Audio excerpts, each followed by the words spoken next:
Chapter 14. Skeeter is about to confront Dirty Dan, but he brought backup. Meemaw's in the car. A moment later, Dan was at the door, his scar stretching wide with his smile. "Well, if it isn't the tarpon kid," he said. "Come on in, Skeet." I almost found myself smiling back the way I would have in the old days, but I caught myself remembering that everything had changed. So I just stood there like a dope. "Blink," Dan called into the camper. "Come see who's here." Blink came running to the door, followed by Blinky. When he saw me, Blink's face lit up and his hand went for his pocket. We played a few rounds of our game right then and there, with me still standing on the cinder block they used for a step. I'd noticed Dan looking out toward Meemaw's car while Blink and I played flip. "That your grandma out there in the car?" he asked when we were done. I nodded. "She want to come in?" he asked. "No." Dan looked puzzled and said, "Well, how about you? No sense in us standing here letting all the air conditioning out." The moment had come, but I was so nervous I was shaking.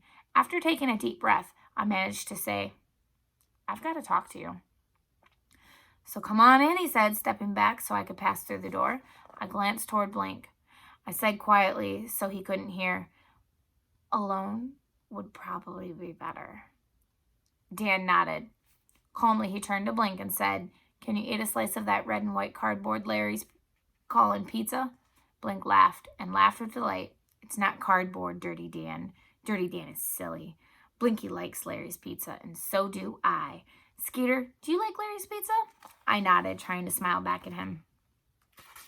I wished I could leave and go to Larry's with him, even if it meant eating a piece of the awful stuff that came out of Larry's microwave. "Here," said Dan, reaching into his wallet and handing Blink $2. "One slice for you and one for Blinky. Then come on home, okay?" "Okay, Dirty Dan. One for me and one for Blinky. Thanks, Dirty Dan. Bye, Skeet." "See ya, Blink," I said miserably. I'd suddenly thought of something. What would Blink do if Dirty Dan went to jail? I pushed that thought away. Blink was gone, and I was face to face with Dan. I didn't have much time. If Larry wasn't busy, Blink could get 2 slices of pizza newt and be back in 5 minutes. Dan nodded toward a chair and sat in what was obviously his usual seat in front of the TV. He took the bottle of Jack Daniels from the table and poured some into a glass. "Get you something to drink?" he asked. I shook my head.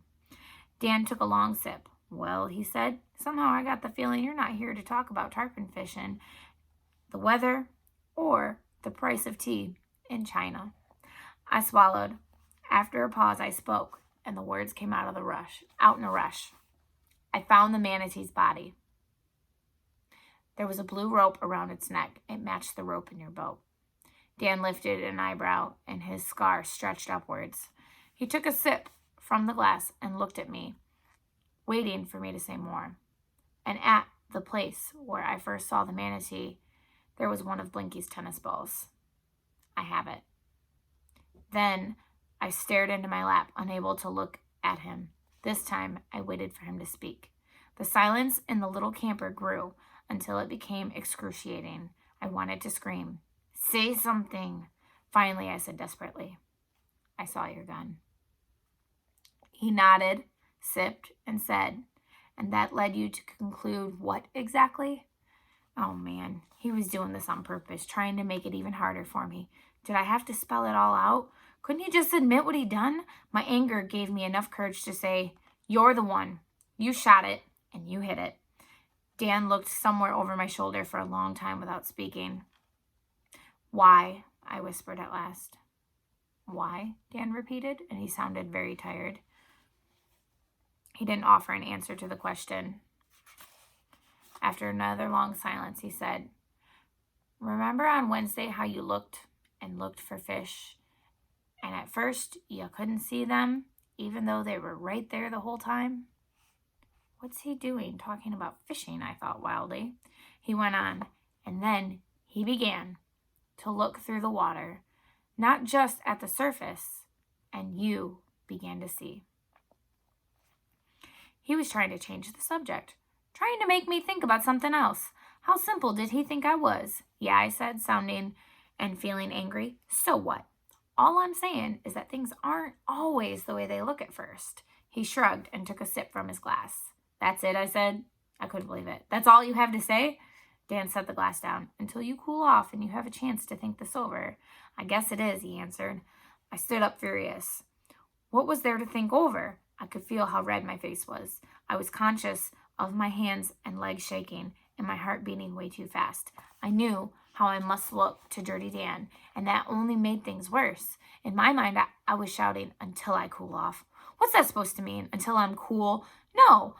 As cold-blooded as you, I wanted to say. You let people call you the Tarpon Man, Mr. Catch-and-Release Fisherman.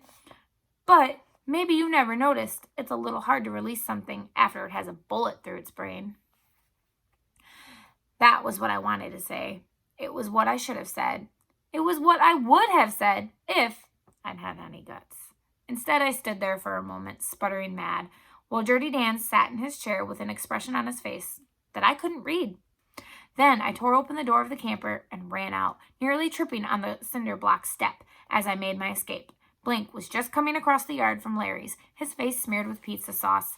The happy grin fell from his face as I pushed on by. Uh-oh, I heard him say. His voice rose in the high, panicky way it did when he sensed trouble. Uh-oh, Blinky. Skeet's mad now. Uh-oh. Uh-oh. Oh, boy.